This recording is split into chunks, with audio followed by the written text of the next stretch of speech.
At 6 a.m. on the Sunday after that janky prototype, I woke up with this idea. Okay, there is a way for us to go from natural language all the way to the code that allows for running these experiments. And then you sent screenshots and messages on Slack saying, AGI is here.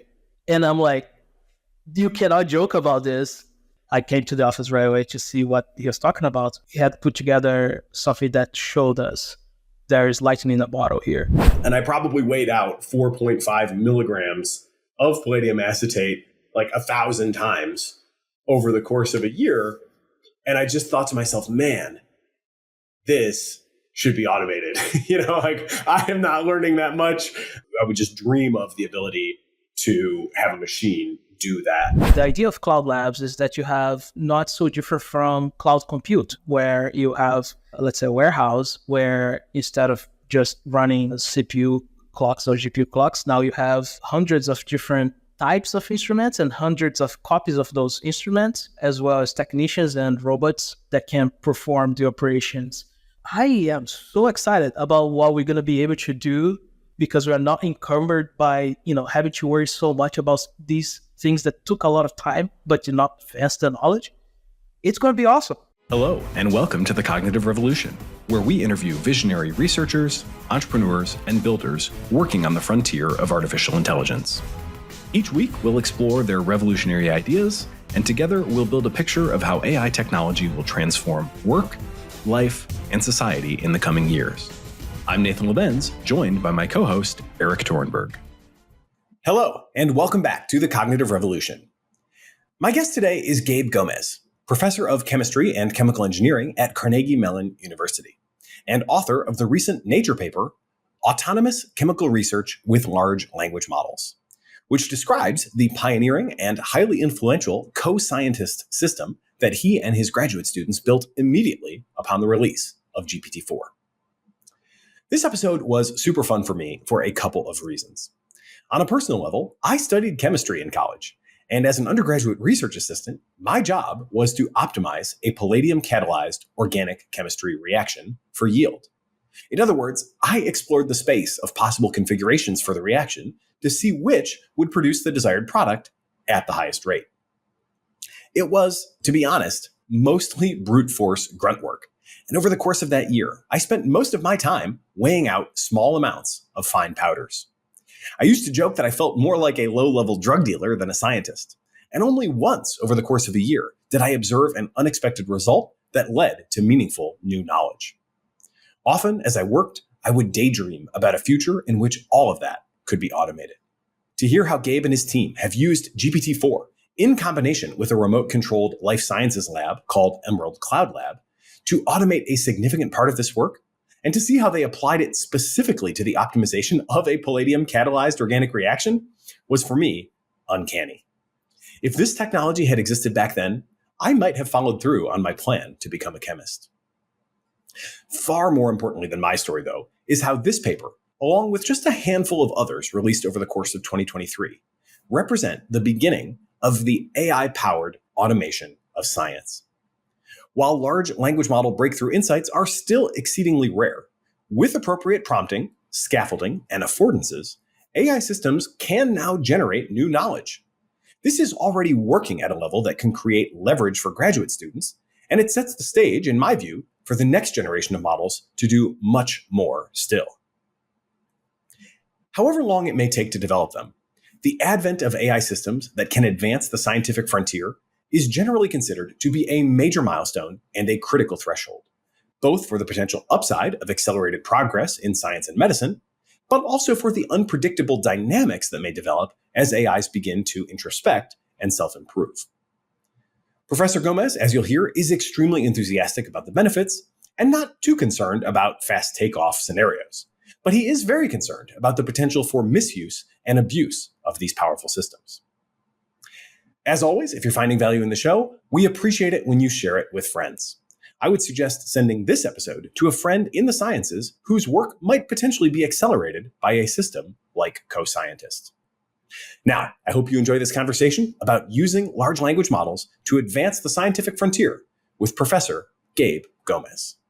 Gabe Gomes, professor of chemistry and chemical engineering at Carnegie Mellon University. Welcome to the Cognitive Revolution. Hey, Nathan. Thanks for having me. It's pretty awesome to be here and listen to your podcast. And yeah, let's talk some science. I'm excited about it. So you have recently had a paper, which I saw the first version of back in April, now officially published in Nature, which is obviously an exciting accomplishment for any academic group. And what you are doing, I think, is really exploring one of the most important frontiers in AI today, which is the question of to what degree can current AI systems, and obviously, we will think about this a lot for future AI systems as well, to what degree can they, quote unquote, do science?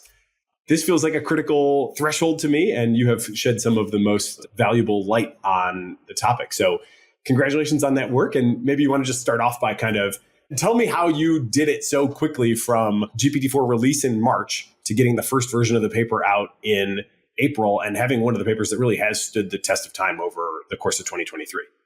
Yeah, thanks for that. And, there's lots and lots to say here with regards to where machine learning has been, which role has it been playing in science and engineering and so on, far, far, far before LLMs. With respect to this one in particular, what happens is my group had been working on fine-tuning large language models for scientific tasks. We started working on that in October 2022. We were having a very hard time. We were trying to, do things with GPT-2 and BERT and so on, and fine-tuning those things for a few tasks that we haven't published yet, but, we're going to be putting that out on symbolic understanding of scientific experiments and so on. And we were kind of frustrated with that. And then ChatGPT came out with GPT 3.5, and, I started to see, okay, there's quite a few things here that are quite interesting. I was at a conference that was very small, and one of the amazing people that have been also working on this, Andrew White, now at Future House, he gave a talk. He didn't talk about any of his red teaming work, but he was it seemed like he had seen the face of God or something, how much he was interested in this. Fast forward to the day that the white paper for GPT-4 came out was March 14, 2023, if I remember correctly. And that was a super busy day anyway. But during the day, one of my students and co-workers here and co-founder, Daniel Boyko, sent some screenshots of the white paper for GPT-4. And I honestly thought, it's like, is this a meme? Is this a joke? Or what is this about? He also sent the PDF. And I remember being home 2 a.m. on my phone for some reason, just like this, sitting on the couch, reading the white paper and having my mind absolutely blown away. Specifically with the example of, there was a task that one of the red teams did that GPT-4 had to try to convince someone to do something with TaskRabbit, and was solving a CAPTCHA, and said, oh yeah, I have a visual impairment, can you help me? And it worked. And I was just like, this is insane. And then all the other stuff, like now this time knowing there was Andrew with red teaming in terms of chemistry and so on, all of the coding capabilities. And, my group has been working, we are relatively, actually I should say we are a very new group. We started January 2022 at Carnegie Mellon. And it's a small group, but we have been working a lot on the idea of automation and machine learning applications to developing new chemical reactions and understanding and so on, and optimization. I guess we were very lucky because we were already with a lot of these things brewing in our minds. And I started to tinker with it with the API for fun. And I had this absolutely janky prototype of something that is not even what end up becoming CoScientist. It will be another paper coming out this month. And I was like, wow, this is really impressive. And we may be able to automate a lot of the annoying work that we do. And this, I guess, it really comes at the core of it. I was obsessed with a problem that I thought we would face here, which is the following. CMU has the very first academic cloud lab in the world. And it's a facility that you can think very much as AWS, but for scientific experiments over 2 different types of instruments that you submit your experiment as code, and then it's performed by a mix of technicians and robots. And it really, it's about $50 million initial investment that is here. This is done in partnership with a startup that started in South San Francisco from 2 CMU alum called Emerald Cloud Labs. And one of the things about this is that for you to write the experiments, you write as code, this fork of Mathematica and so on. And that was the thing that I was worried about, because a lot of physical scientists in biology and in chemistry and sometimes also material science, folks that are at the bench running synthesis and experiments, there is a barrier for them to go and code. And especially if you like now talk about something that is not as widespread as Python, for example. And I was worried that would hamper adoption. So at 6 a.m. on the Sunday after that Friday janky prototype, I woke up with this idea. Okay, there is a way for us to go from natural language all the way to the code that allows for running these experiments. And I sent this message to my trainees, Daniel and Robert, co-authors of this paper. And I also sent this janky prototype that they ended up not even using because it was too bad. Like, I'm not a good coder. The next day, somewhere else on campus, and Daniel sends screenshots and messages on Slack saying, AGI is here. And I'm like, you cannot joke about this. And he's like, come to the office. And I came to the office right away to see what he was talking about. And, in just this little less than a day, really, he had put together something that showed us there is lightning in a bottle here, because we now can really leverage how to go from English to experiments. Once we saw that, it was nonstop push through to get this first preprint ready. We had a lot of challenges. I was traveling at a wedding and submitted the preprint on the night before the wedding to make sure that it was going through, and it did, and it went. And my life has completely changed since then. The reason why we're able to be so fast, and especially because I need to emphasize this every time I talk about any of this work. The new Robert, they are absolutely fantastic, hardworking individuals, and the new, it really is in some sort of genius. We didn't have a lot of the amazing tools, like even LangChain back then, right? It was just us putting together a lot of the tools that then would become straightforward things that people use nowadays, but they didn't exist. And we had to make our own things. And because of those constraints, we end up being able to make something that works very well. As you said, it stood the test of time for the task that we had in mind. The timescales on this are incredible. I mean, so March 14th, as you said, original GPT announcement day, at that time, most folks didn't even have API access. Your preprint, I'm looking now, is originally dated April 11th. So you've got less than a month from the announcement to the first publication, which is pretty incredible. And I think just, kind of a reflection of like how fast everything in AI is moving, how much sort of a model advance opens up, in terms of like capabilities that are yet to be explored. It was another friend actually of mine who suggested, why don't you see if it can write Emerald Cloud Lab code? So we did try that a little bit back in the sort of September, October timeframe as part of the red team, and reported like, hey, this thing does seem like it can generate pretty reasonable synthesis protocols for at least like common stuff. My own chemistry knowledge stops at the undergrad level, and so I could only kind of push it so far. And the other limitation that we found, I think, interestingly, this is kind of increasingly looks like it's to Emerald Cloud Labs credit. I was not able to find any documentation online that I was able to use to inform that work. So I just asked it straight away in that early version to write Emerald Cloud Lab code. And it just totally hallucinated what that code would look like with like a very realistic syntax. And this was one of my kind of early adjustments moments where it was like, okay, wait, but is this real or not real? Like I could tell enough that like the synthesis of aspirin looked right. The, stoichiometry and whatever seemed, to a first read to be correct. But like, was this the actual Emerald Cloud Lab code? I really had no idea. And I couldn't find any documentation. At one point in time, you would have thought, well, who cares about that? And now it's like, well, actually, that might have been a prudent move not to put that stuff too far out there in the open. Hey, we'll continue our interview in a moment after a word from our sponsors. Real quick, what's the easiest choice you can make? Taking the window instead of the middle seat, outsourcing business tasks that you absolutely hate. What about selling with Shopify?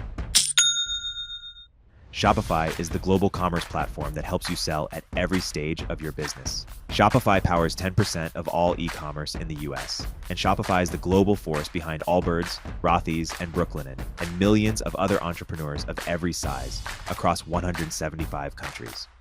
Whether you're selling security systems or marketing memory modules, Shopify helps you sell everywhere, from their all-in-one e-commerce platform to their in-person POS system. Wherever and whatever you're selling, Shopify's got you covered. I've used it in the past at the companies I've founded, and when we launch merch here at Turpentine, Shopify will be our go-to. Shopify helps turn browsers into buyers with the internet's best converting checkout, up to 36% better compared to other leading commerce platforms. And Shopify helps you sell more with less effort thanks to Shopify Magic, your AI-powered all-star. With Shopify Magic, whip up captivating content that converts from blog posts to product descriptions. Generate instant FAQ answers. Pick the perfect email send time. Plus, Shopify Magic is free for every Shopify seller. Businesses that grow with Shopify. Sign up for a $1 per month trial period at shopify.com/cognitive. Go to shopify.com/cognitive now to grow your business no matter what stage you're in. Shopify.com/cognitive. At least when we decided to do this, there was quite a bit, if not all of it, its documentation was online. But because we have been working with these folks already before, and for example, Robert in my team already had done work with Emerald, he knew how to navigate this pretty well. But certainly it was online. And I remember because that was kind of a little challenge that we had to, parse things in a certain way so that we could do, well, it wasn't called RAG then, but it's called RAG now. Again, we were fortunate that in my lab, we had these robots from Opentrons. It's a small startup that makes very affordable liquid handlers from Brooklyn. And every single thing from Opentrons is open hardware, open software, open APIs in Python. Documentation is amazing. And we leveraged that to quickly do the initial test that we wanted. Turns out this is quite funny. So GPT-4, when it came out, was able to write some code for Opentrons that would run, but because there had been some updates in between GPT-4 coming out and the version of Opentrons APIs that we had, some stuff would not run, and it's oh yeah, I just need to fix this and that. It's wait, how can we update GPT-4 retrieval? And we went on to do what now is RAG, but it was that showed us that okay, we can really do this for Cloud Lab as well. Fascinating. Okay, so let's take a minute and just make sure people have a sense of what it is we're talking about on a couple of different dimensions. I want to make sure we sketch in a little bit more detail what Emerald Cloud Lab is and does and why that's valuable. Then we can kind of describe the system that you now call CoScientist that you set up and the different components of that. I want to get into what it can do. I've got questions about your kind of mental model of the different thresholds on the way to, more and more AI automated science. And then, we can discuss kind of the likely implication of that for all of us. But starting with just Emerald Cloud Lab, I think this is a huge deal in its own right that almost nobody has heard of. And, one of the things that you do, not to jump ahead, but one of the tasks that you managed to get CoScientist to do is to optimize a palladium catalyzed reaction. And you can tell me more about this particular, palladium catalyzed reaction in a minute, but I'll first just tell you a story, which is that when I was an undergrad, I was a chemistry student and I worked in a lab for a year under Professor M. Christina White. And what we were doing was optimizing a palladium catalyzed reaction. So I'm literally doing, as an undergrad research assistant, the same type of task that you have now got CoScientists to help with. What was ultimately the reason I got out of chemistry was how small the ratio of intellectual work to literally weighing out small amounts of fine powders was my time.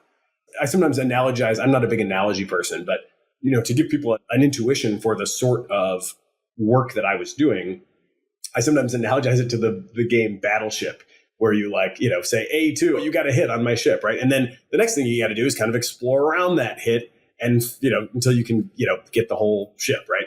Well, in, reaction optimization is basically the same thing. When I got there, they had already got that first hit. They had discovered that there was a way to use palladium to catalyze this particular oxidation reaction. And that was like, okay, Nathan, you're, just finished your sophomore year. You don't know anything. Here's what we do. We do arrays of basically pick a variable, vary it and run them all at the same time in the same, warm bath and, measure yield. And, we gradually grope our way around through chemical space and optimize. But what was truly insane to me, and I sat there dreaming of something like Emerald Cloud Lab, was I had these little tiny vials and these little tiny, spatulas and these containers of powder. And I can still remember it. It was 4.5 milligrams of palladium acetate. That was the first reagent that would go into every little vial. And I probably weighed out 4.5 milligrams of palladium acetate like 1,000 times over the course of a year. And I just thought to myself, man, this should be automated. I am not learning that much. It was economical in as much as I was like an undergrad. I would just dream of the ability to have a machine do that work. And at the time, those machines were maybe starting to happen, but they were not happening in my, they were not ready to displace me. And so maybe just tell us a little bit more about Emerald Cloud Lab, because I think it is, even without the AI component, the ability to go in and program that kind of stuff to happen. The work that I did in a year, it seems like it's at least an order of magnitude compression that could have happened just with Emerald Cloud Lab, no AI required. This story is really fascinating because it's a very common story for so many people that, go into chemistry, go through that experience, and then, think to themselves, why are things this way? Or maybe not, right? Because if you look at pictures of most of the things that we had in society of, let's say, last 100 years, right? Cities changed, landscapes changed, how we work changed. And if you look at a picture of someone in a lab 100 years ago, and you look at a picture of someone in the lab now, it's not going to be so different, right? That is because so much of it comes to this manual labor that is just, as you said, sometimes not intellectually really stimulating. So Cloud Lab, the idea of Cloud Labs is that you have not so different from cloud compute, where you have, let's say, a warehouse where instead of just running CPU clocks or GPU clocks, now you have hundreds of different types of instruments and hundreds of copies of those instruments, as well as technicians and robots that can perform the operations that goes into those instruments. And Emerald is one of the pioneers. Emerald Cloud Labs is one of the pioneers in this, right? They are one of the first companies doing cloud labs. There are others. And I should say, for disclosure, I am the AI scientific advice board for Emerald Cloud Lab. That is the idea that now you can have from anywhere in the world, you write the code for those experiments, and they will be performed by either people for technicians for tasks that we do not have really good automation for it yet. For example, weighing solids. Unfortunately, weighing solids is a task that's a lot harder than it seems. Things are getting better, but we're not quite there yet. But like dispensing liquids, that's for sure, something that we do not need people to be doing. We have many and affordable robots that can do that. This is what really leads to this compression that you mentioned in terms of how much time you would need to take to ask a question, right? The group that you mentioned, Christina White, is one of the best groups in the world on developing these types of transformations. They are critical to develop better therapies, better materials, a better and more comfortable life for us all that is strongly rooted in the fundamentals of organic chemistry. And yet, so much of it is so slow. And like you said, in the game of Battleship, so much of it is still, got a hit. Let me try to do, old fat or one factor at a time, or, one variable at a time, and try to optimize around there. This is something that I would say the more modern approaches to reaction optimization no longer go that way. They will use something like Bayesian optimization, right? This is something that many of us in the field have been doing for a few years now. This is also where machine learning really started to shine on experimental chemistry over the past, let's say, half decade to decade. You really touch on the nerve of the problem here and what has been bothering me so much. Imagine if you cannot go to the lab because you have to take care of a kid or your parents, or you just cannot go to the lab. Does that mean that you cannot do science? Because I don't think so, right? Your intellectual focus here should be on thinking how to push those new reactions forward, those new transformations forward, not on weighing solids, right? And that is what Cloud Lab and automation, I believe, strongly bring into democratizing science for many more people. And I'm an organic chemist by training, and a subfield in organic chemistry that exists is total synthesis, which is where people essentially, there's a natural product, they go and try to make that because that might have therapeutic properties to, let's say, try to cure cancer, that type of cancer. The amount of work hours at the bench that these folks put in is astronomical.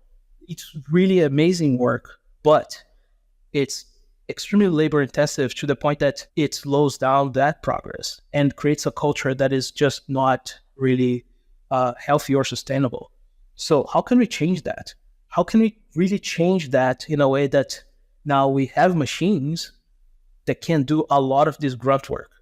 That's the idea of cloud labs, in my opinion. And, for the optimization aspects that you were mentioning earlier, machine learning plays a massive role now. Like, it really does. I don't see how one can go and try to optimize a reaction without using these techniques. That would be just a waste of time, if I may put it that way. I wonder how often, because I saw this too, with Christina, Professor and Christina White, the work wasn't on total synthesis, but the next group over was doing total synthesis. And so I did see some of the challenging work culture that you mentioned. And sometimes that really was dictated by the chemistry itself. That you'd have these sorts of things where it's like, this thing needs to be cooled gradually over 12 hours, or there's no law of nature that says that the timing of these reactions like needs to line up with your childcare hours or whatever. So it's like it often doesn't, and people were like running reactions overnight, and you can imagine when it fails or it doesn't yield what they want, then they got to do it again, and so it does become a real grind. I saw that up close. I wonder though, in the process of kind of reducing this to something that can be fully explicit with code, I imagine there must be some percentage of the time where for some reason that doesn't work. Like there's some aspect of what is going on in the lab with the human, with the hands-on, where there's kind of knowledge that, is not even necessarily fully conscious on the part of the human that is allowing them to kind of make the reactions work. And then when you put it into code and you sort of specify this is what's supposed to happen, hey, whatever, it's not working. How big of a problem is that from what you have seen? Hey, we'll continue our interview in a moment after a word from our sponsors. If you're a startup founder or executive running a growing business, you know that as you scale, your systems break down and the cracks start to show. If this resonates with you, there are 3 numbers you need to know: 36,000, 25, and 1. 36,000. That's the number of businesses which have upgraded to NetSuite by Oracle. NetSuite is the number one cloud financial system, streamline accounting, financial management, inventory, HR, and more. 25. NetSuite turns 25 this year. That's 25 years of helping businesses do more with less, close their books in days, not weeks, and drive down costs. 1, because your business is one of a kind, so you get a customized solution for all your KPIs in one efficient system with one source of truth. Manage risk, get reliable forecasts, and improve margins. Everything you need all in one place. Right now, download NetSuite's popular KPI checklist, designed to give you consistently excellent performance, absolutely free, at netsuite.com/cognitive. That's netsuite.com/cognitive to get your own KPI checklist. netsuite.com/cognitive. Omneky uses generative AI to enable you to launch hundreds of thousands of ad iterations that actually work, customized across all platforms with a click of a button. I believe in Omneky so much that I invested in it, and I recommend you use it too. Use CogRev to get a 10% discount. You're really nailing some really heart-touching questions here, and I would say that this one in particular, something that I have been thinking about quite a bit, because I talk about these things in a way that I want us to democratize access. And imagine if you didn't experience that lack of intellectual stimuli for way solids, right? You probably would be a chemist still. We have been singing the praises of manipulating bits and for the past 20 or 30 years, like really worshiping at the altar of Silicon Valley. But man, chemists and chemical engineers, and especially nature, has been manipulating atoms, right? That's what catalysis is. And when it comes back to thinking about these tasks that perhaps are not quite automatable, or perhaps there is a lot of intuitive knowledge that you don't quite know how to translate from the human way of doing something to now an automated fashion.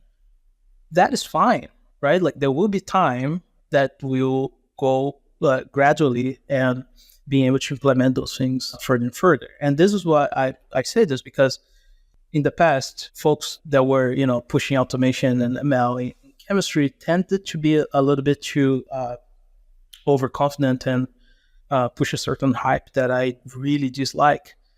We need medicinal chemists that are extremely well versed in what they do to continue what they do, but we also can simplify a lot of the things that are mundane and routine for them so that they can be faster at what they do. And with time, we'll develop better hardware and software that can accommodate for this. I do not expect in any way, shape, or form that we'll be able to totally automate certain techniques or even, certain little aspects that don't go into a supplementary information explaining how chemist XYZ did this. And in some other ways, you have folks like Professor Lee Cronin, University of Glasgow, and the hardware that he developed with computers and so on, that is more of an adaptation of how chemists have been doing this for so many years. That is closer to how what you described as medicinal chemists do those tasks would be. So there is a gradient here.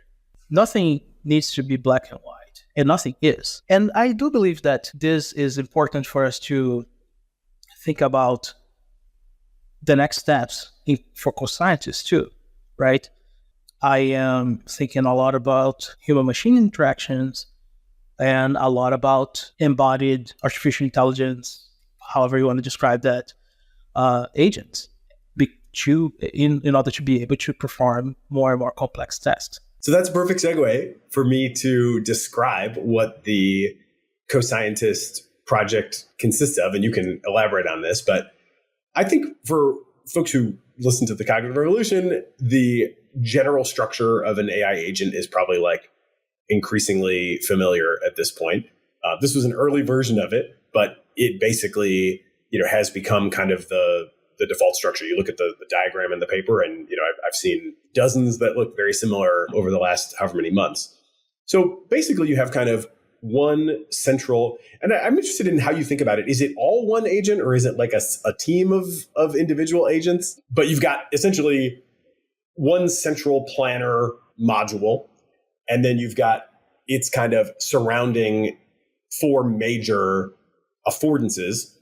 And those are the ability to go on the web and get information, the ability to write and execute code, a la like an OpenAI code interpreter, the ability to search specifically through the documentation, if I understand correctly, for Emerald Cloud Lab, and then other hardware as well, not just Emerald, but like really any hardware that we give the documentation for can be implemented in a matter of either it's from minutes to hours to a few days. Now we are very good at it, so it can be done very quickly. Cool. And then finally, the actual access to the APIs to make calls to the physical world. And that's one of the things that I think makes this so interesting too, is like, it's just for people who sort of think, robots or killer robots or, it's all very fantasy. Here's a setup where there is already, the kind of API-ified physical instantiation that's going to do the bidding of whoever's calling the APIs. And that API doesn't really know whether it's a human or an AI calling it. And, probably, maybe increasingly, but certainly originally, didn't have any need to figure that out, right? Because there were no AIs calling it in the early days. So I'm going to just make a guess, and you can kind of correct me if I'm wrong here. But as I understand it, basically what happens is the scientist comes to the co-scientist, and you're, kind of, I guess, taking inspiration from like Copilot there, right? So this is something that a scientist can kind of work with in real time and get help from. And you say, hey, I want to synthesize X compound, and I don't know how much you have to prompt it or how specific the kind of scaffolding already is in advance, but ultimately I want to send a program to Emerald Cloud Lab to synthesize this compound. Your job is to kind of take it from this natural language to those end API calls. Typically, these agent frameworks kind of have a loop.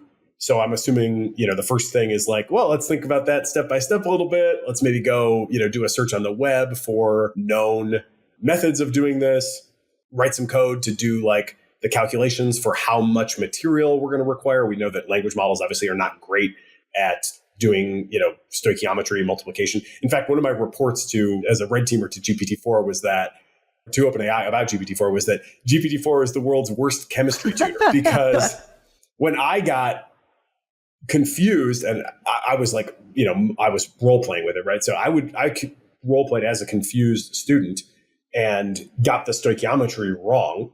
And stoichiometry is basically just like the relative proportions of reagents or inputs that you need to have to get the right mix on the other side, right? So relative proportion of inputs for your output here. I like that. Anyway, when I would get confused, it would get confused. So running code is a really good way to kind of clarify that. Like it understands the logic pretty well. Okay, you've got, I would even just do very basic stuff like CH4 plus 2 equals what, and like trying to get that reaction to balance. It understands the principles, but it can get tripped up in the numbers. And especially if the numbers are gnarly, it's not great at like doing that kind of arithmetic. So what it is good at is writing code to execute that stuff.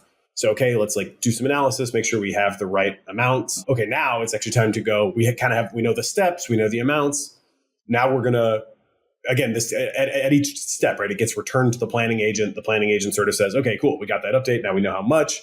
Now let's go look into the hardware documentation and see what, what machine to use and what they're capable of. And then finally issue commands to the Emerald Cloud Lab so that it can actually do the thing. What am I missing, or what would you want to elaborate on? You got it. A couple of things that I would say is that we really thought about this to be in a very modular approach. Our initial intent was for autonomy, so we really do not want to have something that would be originally too conversational, but really just, here's the task, go for it, right? And we really went pretty wild with it, which was a lot of fun. You were correct about everything here. The things that I want to add is that in the execution of experiments, or it doesn't have to be Cloud Lab. In fact, it often in our lab here it is not. It's just whatever hardware you have available to run the experiments that you want to run. And One of your questions was if I think about it as a collection of agents or one agent. And this is also something that I see people getting constantly confused about the capabilities of large language models, because essentially they think that, if you go to ChatGPT or Bard or Claude and you ask for this task, and the chatbot or the LLM that you use cannot perform the whole thing end to end, that is not good. And that's absolutely not the case at all. When you start to think about even how we think in terms of system 1, system 2, so on, like we have to have some way also of trying to help the LLMs like process information that way. So when we started this, one of the immediate things, even with my janky prototype, was that you would have something that would be a planner and would have something else that would do other tasks. And of course, I'm so happy that you brought up the problem of arithmetics and so on, because that was one of the key ideas that Daniel brought up, which was giving it the ability to run code in a Docker environment and so on would allow for us to do all simple math without having to worry about the shortcomings of LLMs. So you have the planner, that is an LLM. Hopefully, well, not hopefully, but ideally, that's going to be the strongest LLM that you have access to. And then the documentation search and the web search, also LLMs. Many of our initial prototypes will try to use GPT 3.5, for example, for those tasks. And, we had some shortcomings. Maybe nowadays with Mixtral or other really powerful open source Llama 2, maybe that would not be an issue anymore. And the other two components, code execution and experiments execution, are not LLMs, they're tools, right? In this process, the whole thing is CoScientist. Now, I would be remiss if I didn't acknowledge the work of many other amazing people working on this. Specifically, Andrew White and Philip Schwaller. Philip Schwaller is a professor at EPFL in the Department of Chemistry, is a great friend and collaborator now. Literally today, one student from Philip's group arrived at my group and is going to be with us for 6 months. And Andrew is also a friend, mentor, collaborator. They had ChemCrow that they saw it as showing the capability of LLMs to be able to use tools for chemistry applications, chemoinformatics, and so on. We released the two preprints back-to-back on arXiv together, and you can see that, our approach that then we didn't call CoScientist, call agent or something, was we want something that will be autonomous end-to-end. Now we have, chat mode and so on. It's many other things. This is, how I see it. There are many things that you didn't make to either the preprint or the final paper that is absolutely fascinating to see, especially if you are an experimentalist, scientist that, for example, when we prompt a scientist to perform those complex polymer catalyzed reactions, the same thing that you and I that may not have never done something is that you will start to search the web first with, Wikipedia, read it. It's like, what is this thing? And it keeps digging. And the planner let's say conversation with the web searcher will have that back and forth of I need more information or no, I'm good now. And once the planner is satisfied, quote unquote here, then it goes, okay, I need to perform the experiments. This is what I have available in terms of hardware. Let's say it's the OpenTron's OT2 in Gabe's lab. So I need to go and now do the calculations for volumes and whatnot. That uses the code interpreter, code execution, I should say. There wasn't code interpreter back then. And we'll do the calculations. And this is the part that I find so funny. Because sometimes we will make little mistakes with variables. Python will give an error. It's like, okay, corrects that, makes a little mistake, corrects that. Once it gets all good, then passes that on to the planner back. And the planner now knows, quote unquote, that you should use the documentation searcher or communicate the documentation structure about what functions and what it needs to write the code to execute those experiments with the code execution. That is the workflow.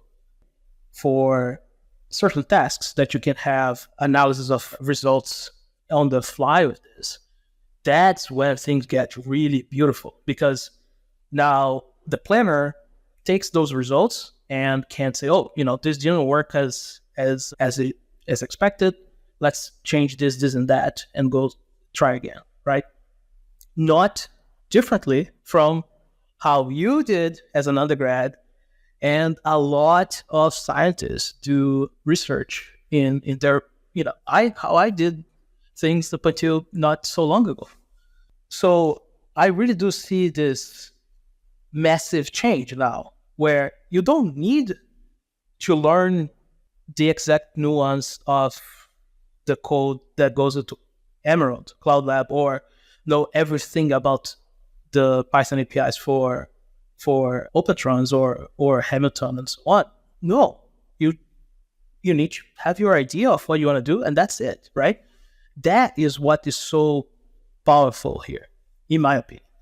So let's talk about the power a little bit, and then I want to get into a little bit more of the details. The power meaning, like, what can it do?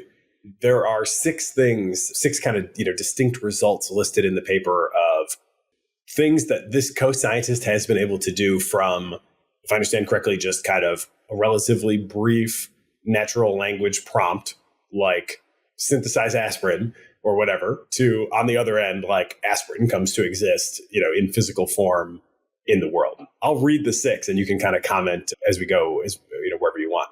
So number one, planning chemical synthesis of known compounds using publicly available data. That would be like your aspirin synthesis is well known. Go find it, calculate the ratios and go. I call that text-to protocol.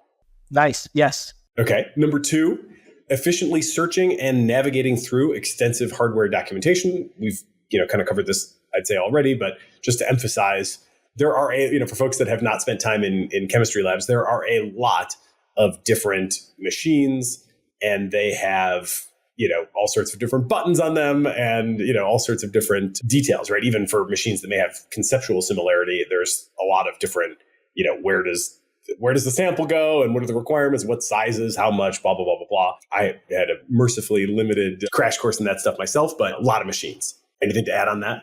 One of the things that when building CoScientist as what we wanted it to be, we never intended it to be something for chemistry only, right? That is a reason why I decided to call it CoScientist, not co-chemist. It's because indeed we are able to do a lot more than just chemistry. It's totally field agnostic, which means that it goes back to these 6 tasks, let's put it this way, that we demonstrated in the final version of the paper are simply to say that are just examples. And we decided to focus on chemistry because we are chemists, so, to show these experiments.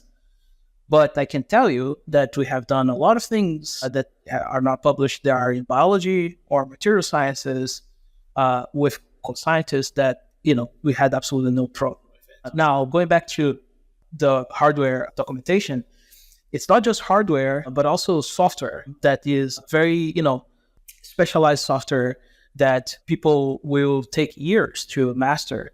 And now, you just English and it works great. Okay, cool. So yeah, let me read the list again, but this time I'll kind of abstract away from the chemistry context a little bit. So planning chemical syntheses of known compounds, that's in general kind of orienting yourself to like the common, knowledge of the literature or the current state of the literature.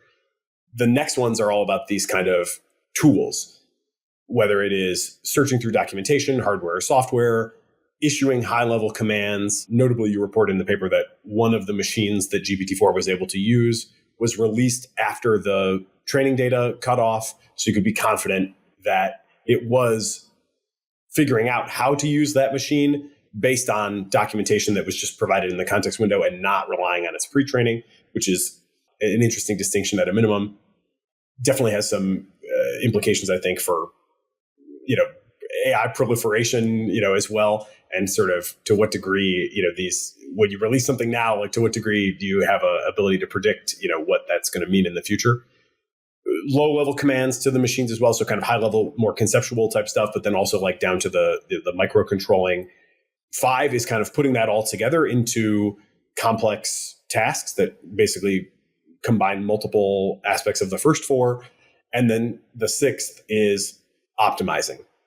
And this is the battleship type work that we've already talked about. That one seems to me like where you actually get to the level where like you're displacing me as the undergrad research assistant. Hold on. Let's talk about the first 5 and separate from number 6, because number 6 is quite different from the rest. I'll say. So the first 5 are essentially, in my view, is how can you have this very natural language, for the lack of a better term, approach to how we think about doing these tasks that, as we mentioned earlier, are either very labor intensive or require a lot of qualification or a lot of time to be learned, right?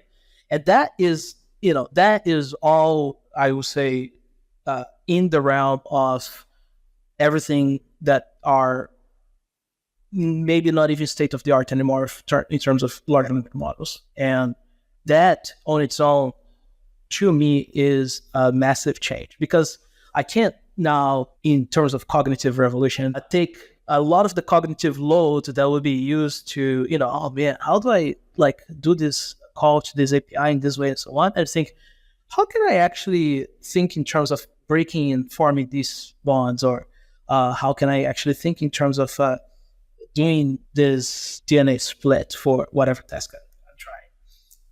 It's true that we were very adamant about making sure that it could generalize to things that were not in the training material that goes into GPT-4. And RAG really plays a massive role in this, and it's fun to now have a word for it, with return augmented generation, but back like that, we didn't. Now, point 5, which is the one that combines different aspects and different hardware to develop a workflow, a plan and a workflow that then you can tell CoScientist to do something, and it will autonomously plan, design, execute, and analyze what those experiments and those results come in. That is where, that things really gel in terms of it's much more than just, I give English, here's code, right? Because this is a part that, let's say you have a good idea. Let's say you are a chemical biologist, and you are working in trying to understand how certain cancer cells grow. And the way for you to do that is by using a fluorescent tag on that. But the chemistry to do that conjugation, to put the fluorescent tag on the surface of the cancer cell, is something that you do not know how to do yourself. No bother, because you read the literature and you know that there's some ideas out there, and you can ask CoScientist, hey, this is what I'm trying to do, let's go. And CoScientist can either be in a conversational mode that will assist you even in the lab without robots, how to do that, or in an autonomous mode if you have the hardware for that. So now a biologist that otherwise would have to wait until someone to develop a whole new protocol or, kits to do that conjugation can do that instantly, or as instantly as the experiments will allow, to continue their work on tracking those cancer cells and advance their research. The time that you already saved of that is tremendous. And you can think about the flip side, which is, imagine a chemist that knows how to do all of the synthesis, but may not know how to work with cell lines and so on. Training is complicated. Surely they can go and learn this or rely on cloud lab and so on, but they also can use CoScientist to assist them in the lab and try to do those experiments. This is what I see also as an important democratization of science that we are not paying attention to in how modern AI can assist us. And then we have point 6, which is solving these optimization tasks. That is something that my group is very focused on, developing and optimizing complex chemical reactions with catalysis for, developing materials that or molecules that are part of materials or therapies and drugs and so on. And this is where a lot of chemists let's say in pharma, for example, will spend a lot of time developing to both to scale those reactions and to make them as cheap as possible. And don't forget that, there's a lot of variables, as you mentioned earlier, that goes here. So for many years, people tried to do design of experiments and one factor of time and so on. And these grew and grew and grew. And Gaussian processes, of course, Bayesian optimization is one of the most common approaches to this. My group had been working on implementing more and more chemical information about the mechanism of the reactions into the kernel that goes into Bayesian optimizers and so on. But we thought, well, what if we gave CoScientist this as a task, but in order for us to actually do this well, let's write it as a game. So we really took inspiration from all of the reinforcement learning approaches that folks at DeepMind and others had done about this. The game is the following. You have 20 iterations. Your goal is to maximize something. In this case, yield, and to simplify the metrics, we use normalized advantage, which is just a different way of doing the math for yield. So with that goal, here are your constraints. You have access to this list of chemicals and this list of variables. So for one of experiments that we had, or computational experiments, I should say, that we had in the paper, it had over 6,000, about 5,500 possibilities. And if you were to ask a good chemist to do this, they would probably first, see what results there are available, what kinds of things are similar, and then start to poke around and see what is possible. More modern approaches, like we've been developing, and what, for example, the NSF Center for Computer Synthesis I'm part of does is to use those modern techniques, data analysis, Bayesian optimization, so on.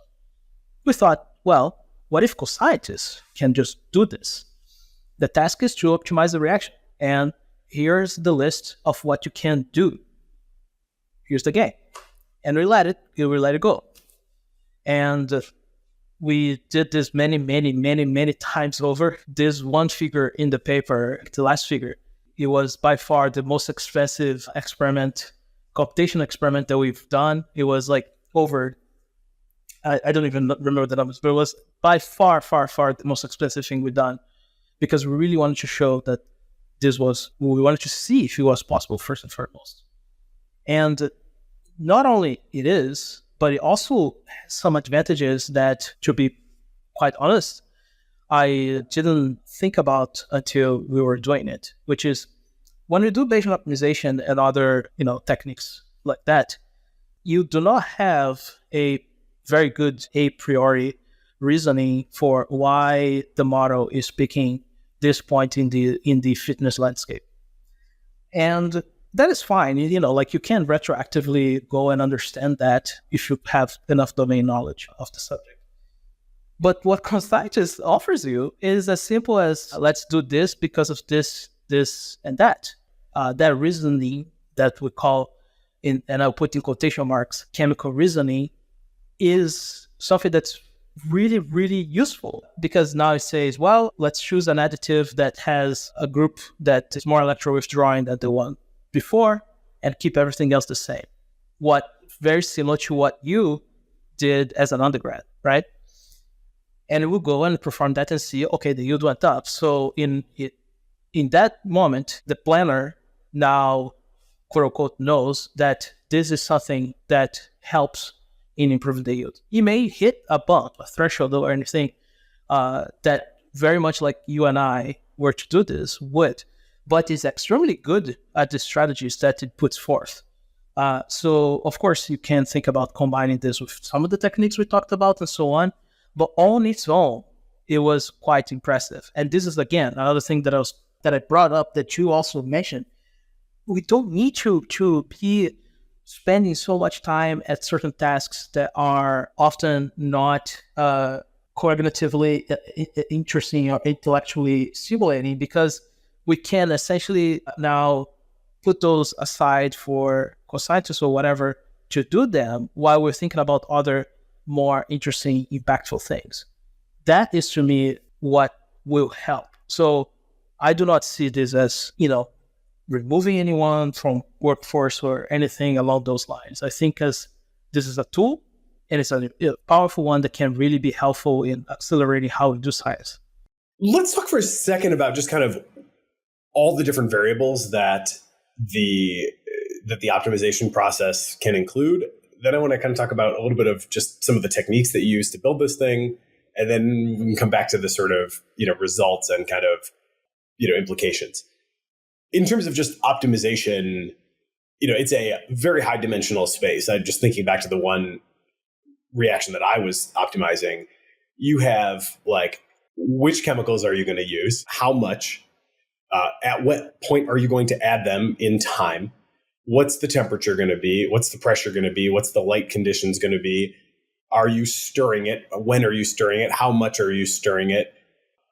Going back to like what chemicals like that, that's a whole rabbit hole unto itself, right? Like in my thing, I made one very minor contribution to science over the course of that whole year. I guess if you want to give me the Edison credit of finding all the things that didn't work, then I could get maybe, I could claim more discoveries of things that didn't work. But in terms of new knowledge of things that did have useful, that actually moved yield forward, and it was like a conceptual discovery, it was one in the whole year. So, just incredibly vast space.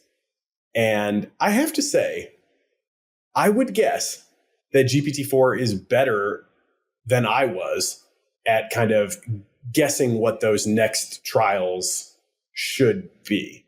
I had the help of my advisor at the time, who was like, and specifically the one thing that I found was we had a couple different versions of the reaction. In the one version, had already been kind of discovered that like more acid would like push it forward toward higher yield. But then in the other version, we kind of were working under that same assumption and tried to, do an experiment to kind of demonstrate that. And the slope of the line was actually the other way. And so I printed out the result, and I was like, it looks like it's going the other way. Have we tried less acid?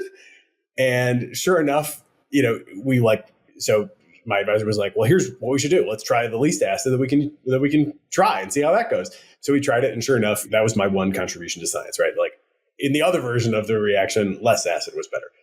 So anyway, it's just a huge, space with all these different variables. 20 iterations is not a lot. I probably did, 5 times that much over the course of a year. And again, I was just working on this part-time. So a grad student, would probably do hundreds of these over the course of a year. It does seem like GPT-4 probably is better than I was. Is that wrong? This is great because, and first of all, what you said about like the Edisonian approach, that you did a bunch of stuff that did not work, that is a problem with science, because we need negative, quote unquote, negative data. Yeah, that stuff didn't make the paper either, by the way, of course. Exactly. And like, we need to change the culture of physical science and engineering to actually always include like negative data. Because, in doing, for example, Bayesian optimization campaigns, negative data is just as important as positive data, right? Like it tells you, it's like, hey, that part of the landscape, no good, like go somewhere else. 20 iterations indeed is not that many. And we did that on purpose. We really wanted to constrain this, right? And we did a comparison with some not too powerful Bayesian optimization. CoScientist is it comparable or better to the BO the Bayesian optimization that we used. So I have a bit of a hard time saying, it's better than GPT-4, so on, it's better than person XYZ at this, because, we can see that, but then sometimes it just makes mistakes that are just so stupid for different things. So these are very powerful, intelligent machines that sometimes make absolutely stupid mistakes. And I really want to emphasize that what we built here is not a silver bullet. It does make mistakes, obviously, and it's far from perfect, and there's a lot of work to be done, right? But it is pretty good at picking variables and how to modify them. Going to what you were listening earlier, right? That you said, you have which chemicals and how much of this, or what temperature, how long, and so on. So you have categorical variables, right? Like which of this and so on. You have continuous variables, so like what's the temperature? You can vary that continuously, and you have ways of taking what are categorical variables and transform them to a space that makes it look continuous. And then you can do all of these nice optimization strategies that you can take nice gradients through and so on, right? That's the kind of Bayesian optimization that we do, that then also incorporates information about the reaction mechanism. That is, the differences here. And we do not have CoScientists do any of this. And if you were to think about something like, I don't know, let's say we had $2 million for no reason, and we went to OpenAI and said, let's fine-tune GPT-4 for these types of experiments, right? And it probably would become something really, really powerful that you wouldn't even need to do a lot of the other things that we do to make sure that hallucinations are not an issue, that you can retrieve and so on. I like the comparison, the point of Camp Crow with tools, and we also give a lot of different tools. Something that as a disclaimer, Daniel Boyko and I are co-founders in a company that will be building a version of this that will be commercially available, with all the guardrails and all the bells and whistles and a very nice interface.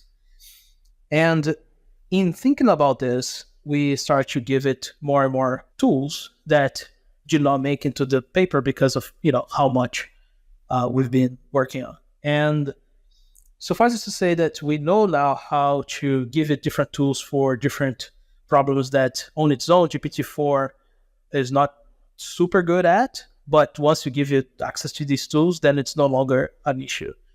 In the paper, we had examples of how it wasn't super great at certain very simple molecule synthesis that any organic chemistry undergrad would know how to blend them, right?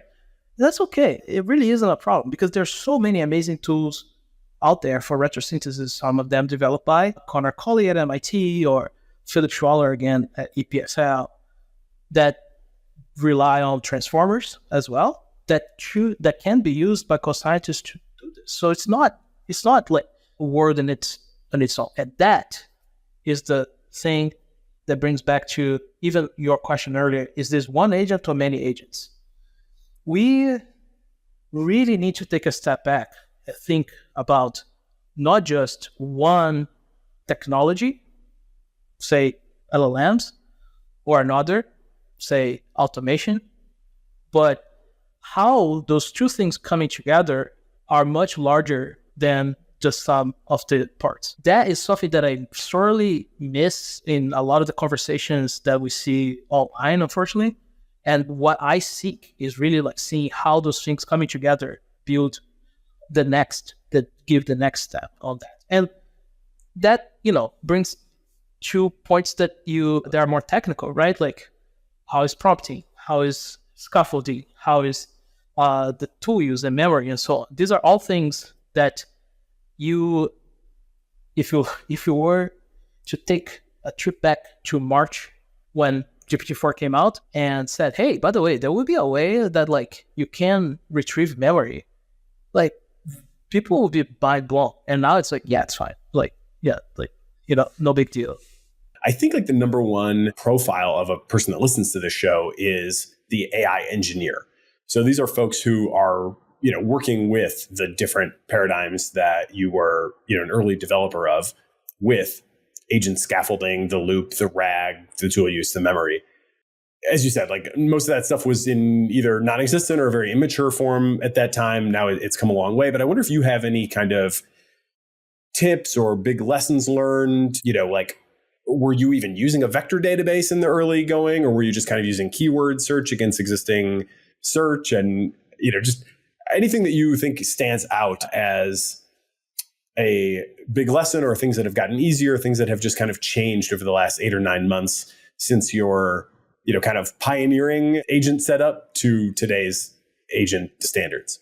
Isn't it amazing that not even a year ago, we did not have what now is a profession, the AI engineer, and now we have it, and it's making such a massive difference in the workforce and how even we think about things, right? Like what is possible.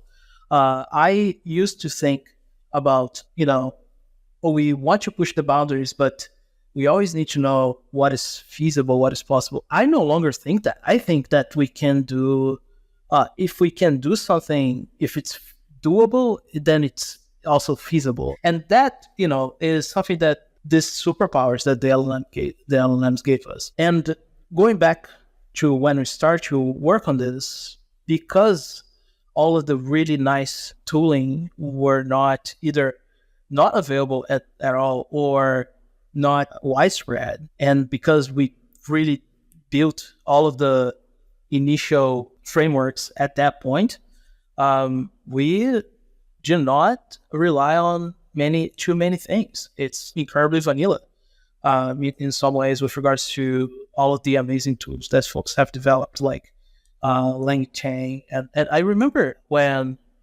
Baby AGI came out, and I was like, oh, this is interesting. Like, there's a lot happening here. And of course, at that point, folks were very disappointed. It's like, you cannot do everything. And I was like, yeah, but look at the ideas, right? And more recently, if you look at what Microsoft put out with AutoGen, for example, that's with agents, it really is pretty awesome. I really want to emphasize that knowing your tools is obviously very important, but it is not the end all be all of anything. I really prefer to think more in terms of what are the goals that you're trying to accomplish. We are incredibly agnostic to what the tools we're going to be using. This is something that we're really proud of ourselves in, and it doesn't matter, right? So there was no vector database that were as good as the things that we wanted to use that you can use now. Okay, let's figure out how we can do this with something as simple as just NumPy. And you can do this. There's a lot of these things too that look much more complicated than they need to be, and that is something that I really want to push on. You do not need to do the most sophisticated piece of software in order to get stuff done, right? And I say this honestly as being guilty of, as someone that always wants to push for the most, cutting edge. And my trainees, paradoxically, are the ones that are much more pragmatic. The new really is like, no, you don't need that. Just use this simple thing that will do the work and you will work. It's like, okay, yeah, you have a good point.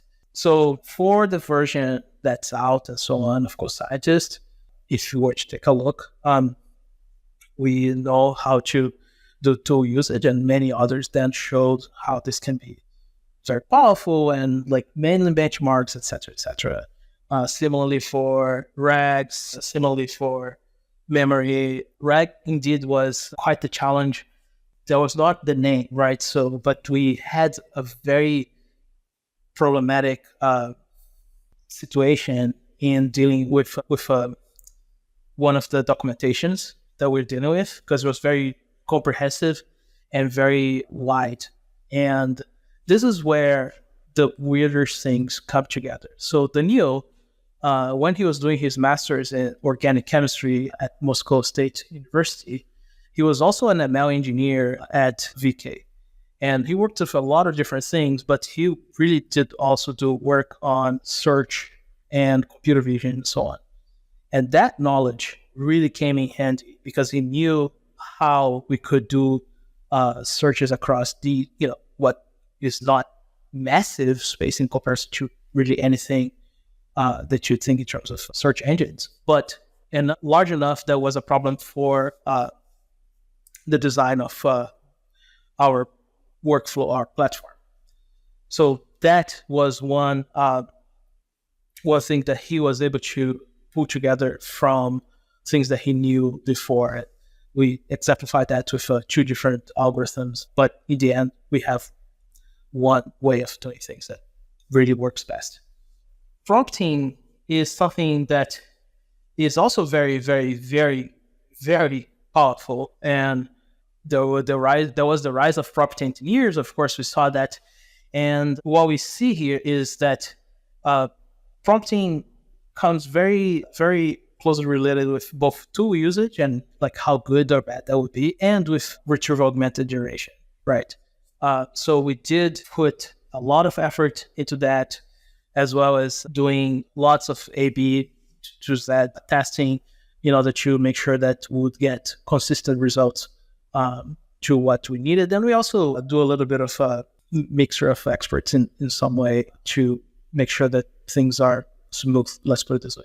My tip would be think about the goals first and don't get too hung up on the tools. Because if you, I feel a bit cynical saying this, because the reality is that a lot of the ideas that came to mind came when GPT-4 came out, and that's a tool. But once you have that, you just go for whatever goal you're trying to achieve. That's how we try to do things here, and how we've been doing things. And you do not need the most complicated set of tools to do very interesting work. I mean, that resonates with me in a totally different context. I won't tell this in long form again because people have heard it, but with the Waymark project of trying to write good video scripts, I find, and to ultimately create good videos, which is a multimodal challenge, it is almost like you cannot remind yourself often enough to like pull back, come up for air, and be like, what exactly was I trying to do here again? It is so easy to get lost in the details of the tools and the sort of evaluations of different techniques. And, obviously all the evaluations end up kind of being imperfect. And there is something really important and this part is still a little bit beyond the AIs in many cases, which is notable, to like just do that sanity check and make sure you're not like kind of auto-regressing down the path. It's easy to do that if you don't have that kind of system interrupt and just reminder of like what the goal is. That is a, more of a cognitive tip perhaps than a technical tip, but I do think it is a really important one for AI engineers across like any number of different domains. One thing that definitely stands out is that context window has exploded dramatically since the early work. Has this changed, or would this change how you would think about designing a system, even at the level of like one agent versus 5 sub-agents making up an agent? I sort of imagine a chunk of that division is a function of kind of context limitations and the need to manage context. Maybe that's wrong, but it's at least like part of it, right? Yeah, so context windows are something that, there's some good papers showing that, depending on the models, I remember showing that, there's too much attention being paid to what's at the beginning, at the end, and what's in the middle gets kind of like, yeah, whatever. And what I can say is the following: it would not, as of like today, it would not change how we design in terms of this multi-LLM blocks. And so what has changed is for something that we haven't published yet, but it will be coming very shortly, that imagine that you want to now leverage the power of quantum mechanics with computational chemistry for designing new materials, right? And a lot of those softwares are incredibly tedious to learn and so on. That is where I started. And that is my original field, to computational and physical organic chemistry. And we're going to be showing soon how this all can be simplified significantly. And that's where context windows played a much more important role than with what we did here with CoScientist. I do want to emphasize the fact that we did this distribution of work a lot, thinking in terms of how, Kanahan has told us in terms of system, thinking fast and slow and so on. Take that into consideration to break things down, to simplify how you tackle problems, and also try to help your agents to tackle problems, like trying to cram everything into one instance. Why? Many cases you do need that, but in many cases you do not. And it turns out that when you can break things into planning and execution and so on, it turns out to work a lot better than if you were to try to cram all your needs into one massive context window. The context window stuff is fun for, very large corpuses, right? But I don't know, like you have vector databases that can also assist you with that, and it works pretty great. Well, then let's get to finally the implications of all of this. I think one question I have is how you just conceptualize it. And I'll offer my mental model and then you can, give me yours. But I think of AI very often in terms of threshold effects, meaning when an AI gets above a certain threshold, the situation is qualitatively different than when it's below that same threshold. I sometimes call that the can-can't boundary. And that's also kind of bound up with notions of emergence, which have been certainly in the air again recently as the emergence paper won the NeurIPS paper of the year. Well, there's one threshold here that we've clearly crossed from the results of the paper. It seems pretty clear that GPT-4 can do this optimization, whereas 3.5 cannot, right? That's just and I've seen that in a couple different cases. I talked on a research roundup episode about the self-improving, the software improver that then, acts on itself and becomes the self-improving software improver. And that had a similar thing where GPT-4 could improve, but 3.5 actually just got worse, iteration after iteration. They both kind of leveled off, but GPT-4 was leveling off above and 3.5 was leveling off below. So it seems like there is this kind of, sort of divide where it's if you're on the one side of it, things can kind of roll downhill in a improving way, and on the other side of it, it's not happening. I guess what mental models do you bring to this whole scenario of AI in science? Another one that I have in mind, by the way, I think you kind of alluded to, is when can a general AI train a narrow AI to solve problems that it itself cannot solve? So we know, for example, that AlphaFold can do things with protein prediction that GPT-4 cannot do and that no human can do. But at what point can a GPT-N design and train an AlphaFold to solve whatever problems it needs to solve? I don't think we're there yet, but that certainly seems like another big threshold. Anyway, you can explore that any way you want. You can challenge my threshold model. You can list out some thresholds you think are important. But I'd love to hear how you think about this kind of escalation ladder that we seem to be on. If a tool already exists, then GPT-4 can go. It will be able to use it like AlphaFold. This is something that we are doing now very, very, very routinely. Let me just stop there, okay? We have a project that we call Netflix for enzymes. So that's where I'm going to stop at. When it comes to the differences between 3.5 and 4 with what, we immediately saw here, there might be something about smaller, models that would be better at following instructions. One of the things that we saw that was quite a bit of a problem was JSON for 3.5. That, for 4 was not a problem at all. Yeah, this is the thing with extreme scaling and emerging capabilities, right? A lot of this we don't know until you have the model, and it makes the whole field to be fascinating because, what is going to come out of this? Sure, there's a lot of talk about, are we at the limits of the architecture? Maybe. That's not the point. The point is, for physical sciences, we are absolutely nowhere near having anything that has extreme scaling the same way that large language models. And I say physical sciences, I'm biased. I'm really talking about chemistry. Think about the cost of one image, for example, for vision tasks and computer vision models and generative imaging and videos and so on. What is the cost of one image in the whole internet versus the cost of one experiment that you do for chemistry? That gap is enormous. We are trying to solve that gap nowadays, by trying to put together what we think it would be an image that moment for chemistry. If we're going to get there, I don't know, but we're trying to. Because I do see that not only with very general models versus narrow ones, at some point, we're going to be able to have GPT, whatever, to, like you said, just build an AlphaFold from scratch if you have enough compute and resources, and use that to perform tasks that would be useful for.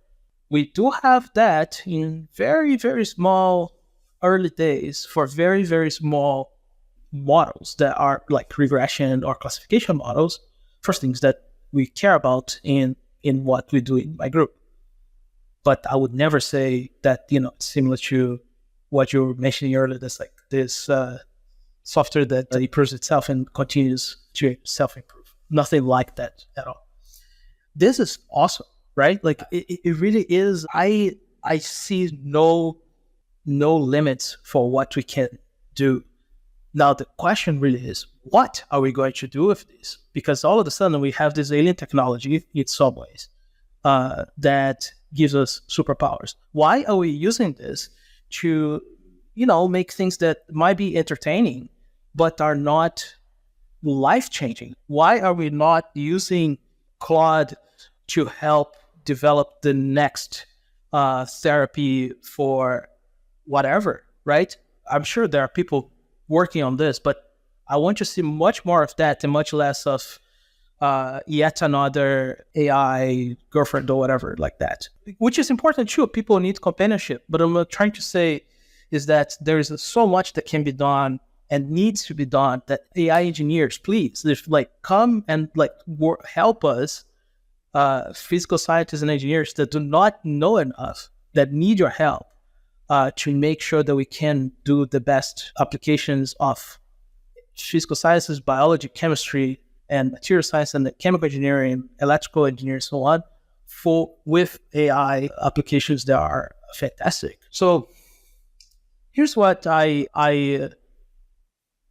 talked a lot about democratizing knowledge that otherwise would be difficult if you're not a specialist.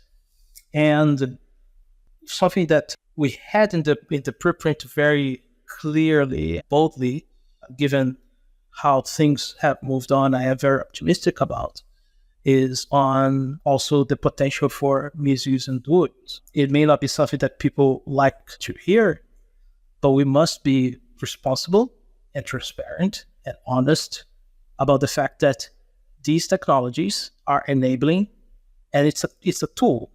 And, it's not the fault of the tool that can be used for, unsavory purposes. But we must be vigilant and we must be responsible to acknowledge that and make sure that we mitigate the possibilities for harmful applications, not only in the context of what my work is, but also in societal applications, and that we are not discussing in the context of this episode. And when we had the AO, the executive order from President Biden in October, that's what I saw as being a very good path forward, as well as the UK Security Summit and the one that will happen in France and South Korea. And all of the movement around this is really nice. I'm not saying in any way, shape, or form, I really want to emphasize that the only way for us to go forward is for us to develop these the technologies fast, really. Like the technologies that we're developing here, that OpenAI and the other big AI labs, will help us mitigate the possible dangers. I have no question about that. All I'm saying is let's do it responsibly. Yeah, this is definitely, I'm very much of two minds on this, where I'm a major enthusiast and love, the upside. And then I also am like, geez, this does seem like we're getting potentially close to some thresholds beyond which it seems to become very difficult to predict what might happen. One, it's affectionately referred to as PASTA, the process for automating science and technology advancement, is one that like the AI safety community has held out for a long time in AI years anyway, as sort of a threshold beyond which not only like do things change just generally potentially very quickly, which is, potentially good, but also can be challenging. But also that if systems get past the point where they are now advancing state-of-the-art knowledge autonomously, then that can also be kind of folded back on itself and creates the possibility for these sort of, positive feedback loop, runaway type scenarios. It's like GPT-4 is not going to run away, but a system that can improve chip design and improve architecture and kind of, establish its own like TikTok type of dynamic, at some point, it certainly seems plausible that it could. I'm not worried about that, at least in the now at all.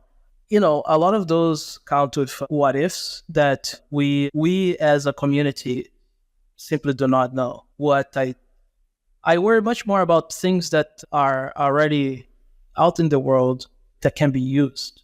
And I also want to really strongly emphasize that it's my strong opinion that we should not try to curtail any developments or really stifle ideas in large language models and any of the other powerful technologies around these, because it's all about intent.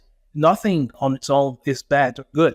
Tools are not, but it's about intent, right? There is a lot to be compared here, not to the usual thing, in my opinion, that folks will say, this is not like Oppenheimer and folks back in those days. I see this more similar to the idea of, for example, gain of function research that is very problematic in certain circles, but it's something that can assist with understanding what is possible in terms of dangers. Not saying this is what we should do. I'm just saying that there are frameworks that can be done. And by the way, I'm not a policy person, right? Like there are policy people that are very smart, that work really hard. They are dedicated to this. There are AI safety people. There are AI ethics people. There are ethics philosophers. Those are the specialists. All I can hope to do is to provide information for those folks in the cleanest and most approachable way so that they can be informed about what needs to be done. I conceive of my role pretty similarly in that, the scout notion is kind of predicated on the existence of generals, somewhere who hopefully I can help inform. So help me understand kind of what your outlook is. I mean, I think the whole spectrum of AI risks is worth thinking seriously about. In the original paper, as you said, there was like a very prominent sort of highlighted statement of, we're not releasing this, prompts, code, et cetera, because there's no guardrails and we're not really comfortable with that, essentially, right? And that is in like a smaller font in the final paper, but is basically still there, right? As I understand it, like the details of this, the like underlying implementation has not been released. Do you have a sort of scenario in mind or kind of conditions in mind at which point you would say, okay, now it is cool to release it? Or I'd love to hear more about how you think about, because there's obvious tension, right, between like democratizing on the one hand and releasing and, under what conditions. Do you have like a scenario in mind at which point you would say, okay, cool, now I'm like satisfied we can release this and it'll be fine? In the development of the original that went out to be the preprint, we saw these possibilities and kind of, like you could see a hint from the red team work done by Andrew White. And we pushed that to the very limit. And we saw that we ought to be responsible but not alarmist about the possibilities here. And a lot has changed since then with respect to how the big AI labs are looking at this, how governments are looking at this. But I will say that for quite a few months, I had a really hard time sleeping because I was worried that and I remain worried about this, to be quite frank here. And I think that a lot needed to move a lot faster than it has, and it hasn't, and a lot of it has, like especially when it comes to government policy, moved a lot faster than I could have thought, really. And I wish there was a stronger discussion with some of these companies. Well, we really love these models and the capabilities, and it's precisely because the upsides are so strong for everyone that we need to be responsible about the potential downside, so that, like, imagine if one unsavory case happened and we were to just push away all of the good sides. I don't like that at all, right? So how do we mitigate that? I don't know. And you may seem like I'm avoiding your question, but I'm not. The point is that I do not know how to answer your question in a way that I would be comfortable with that as of now. We have a version of it on GitHub, and it's open. Similarly, Chemcro also has a version of what they did on their GitHub, and it's open. But a lot of the things that would make me most worried are certainly not available anywhere. This is something I take very seriously, that we take very seriously. I am happy to see a lot of the discussions that happen around this. I wish folks also were not so dismissive about certain possibilities simply because they make comparisons such as I've seen XYZ in cybersecurity in the past, and this is exactly the same. It is not. Or also people saying that this is absolutely the doomsday, and it's also not that. Like, no way.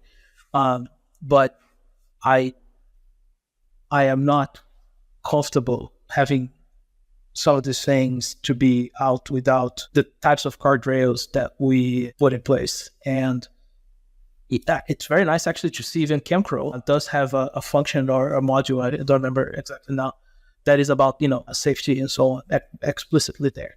Similarly, I need to mention Cloud Labs paradoxically become a very useful way of thinking about this, because since everything is traced, the amount of metadata that you have is enormous, that the provenance of what's going on. And the folks at Emeralds do have their own implementations for safety and checkings and so on that give a good aspect on this. But I will say, definitely not enough. Definitely not enough. Far from it. I really would like much more push from AI engineers out there trying to make this work, from the big AI labs. And massive kudos to the UK AI Safety Institute that is trying to make this a little bit more formal, right? So, and I know that some folks like to criticize Anthropic and Claude for being very careful, but like the reality is that, like, yeah, we need to be careful. And many also about Google not for right away releasing these things. Folks, like, let's take a pause here and think about consequences, right? We want to push the technology as fast as possible. I want that. We all want that. We want the revolution. But, don't always be so cynical. Think about that there's a lot that happens that you may not know about. That's a big part of why I do this show, is I think that there's a strong reason, on both sides of the analysis, the opportunity to accelerate science, upstream of medicine, obviously incredible. It can't be denied. And yet at the same time, I do think the potential for things to go a little haywire is very, very real. There were a couple of changes that I noticed from the original paper to the final one. One was that you dropped the use of the word emergence, which is, kind of been through the ringer. Be interested in your thoughts on emergence. And then another is that you dropped the section on generating ideas about new cancer drugs. And that I think is also, it is like super interesting. I'm curious as to why that got dropped. And I'm also curious as to kind of how you would characterize just how good, we talked about this a little bit earlier when you were like, it's, in the context of reaction optimization, it can match the Bayesian optimizer. But I'm wondering, like, in terms of like outside the box thinking, like the kind of question was like, can you come up with a new cancer drug? There's something there that, we're looking for these like eureka moments. And I used to say we haven't seen any of them. And now I feel like we've seen like a few, but precious few.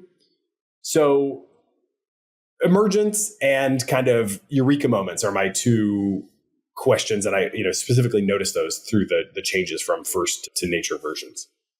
I think that the eureka moment that came here was like really being able to do a lot of the tasks that, otherwise would take a lot of time. And we have this video. Unfortunately, it's not public, but it could be comparing a very good researcher against a CoScientist on a given task. And CoScientist finished the task in about 4 minutes with code that, is ready to be run. And this very good researcher, after about 15 minutes, had code that would not even run. So that I see as like, it's a lot of people are like, okay, what did you discover? Well, what discover is what we are going to discover. Like, like it's a different way of doing what we've been doing for centuries. That's what it is, first of all. The main reason why we decided to remove that section is because, preprints are drafts, and that part end up being a little bit out of focus with the overall story of what the paper is trying to explain and tell and inform. And we had to prioritize certain things. The development of, asking for cancer drugs or whatever, it was a little bit too open question that in retrospect, I think that it can have a lot of very useful ideas, but I remember laughing pretty hard about like the agent at that point to just going for cannabinoids, because there's so much about it on the internet, I guess, and like that kind of bias in GPT-4 that unfortunately leaks through in this, not explicitly, but that was my feel at that point. And then, this is on that, and we really wanted to do something that was much more focused. So it was like, okay, let's remove this. And that's also a reason why I see the two works almost different works. So emergence. Yeah. So I am not a purist of that word. To say that I know that there are folks out there that believe that emergence is only something that you can talk about in the biological context, or that others come to say is like there's no real emergence of whatever capabilities in LLMs and so on. I mean, come on, let's just use the word can we just use the word as a proxy for we didn't train focused on this, and now we have these capabilities, and so on. That's how I see it, right?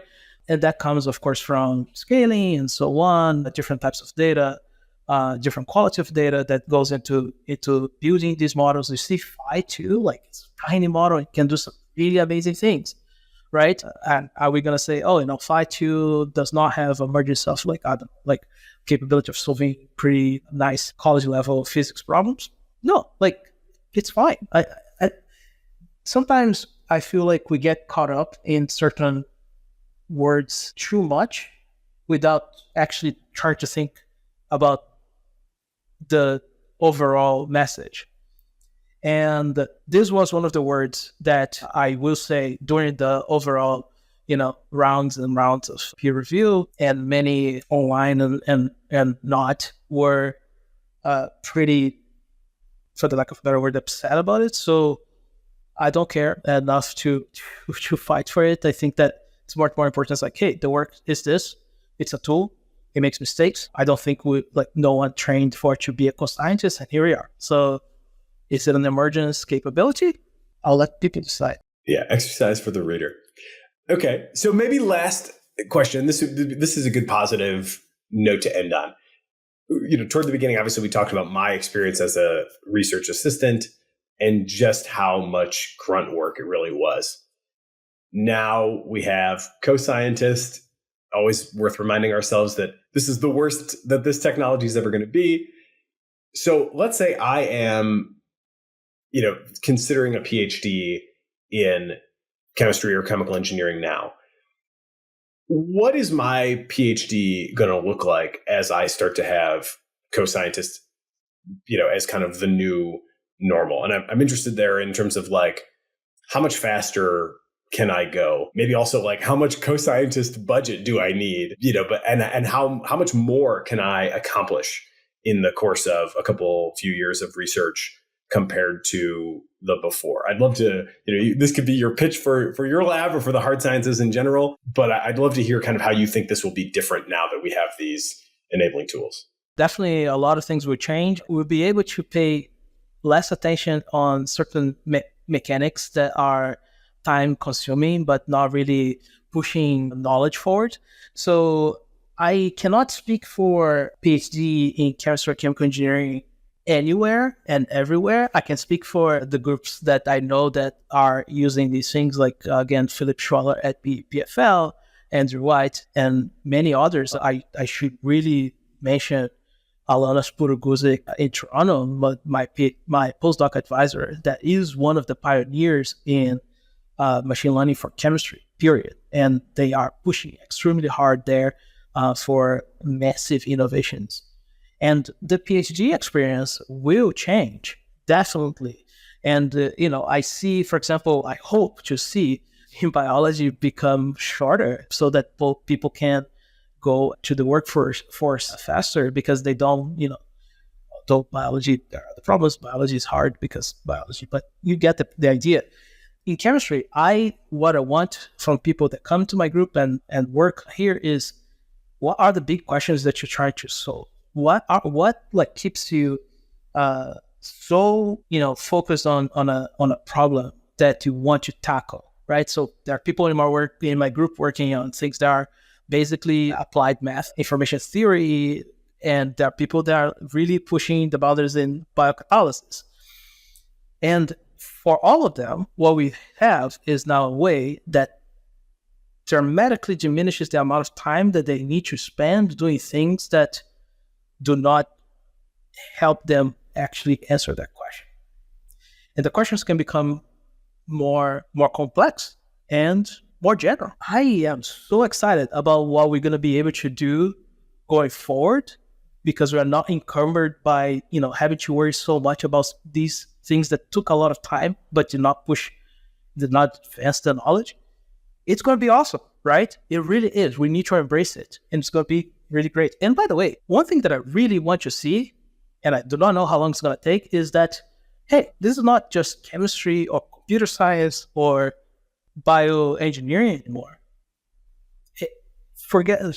Let's dissolve these boundaries, because the main discoveries and solutions really occur at these interfaces between different fields, right? That's how I really like to see things. And my group, we're interested in developing new reactions, for example, to tackle glycans and sugars that in the body, they are yet another piece of biology that has been severely underexplored because the chemistry of it is so difficult, right? So we had Carolyn Bertozzi get the Nobel Prize in chemistry 2 years ago, showing that you could do click chemistry. Okay, now let's go and follow her footsteps and explore those things by developing the technologies that will allow for us to modify sugars.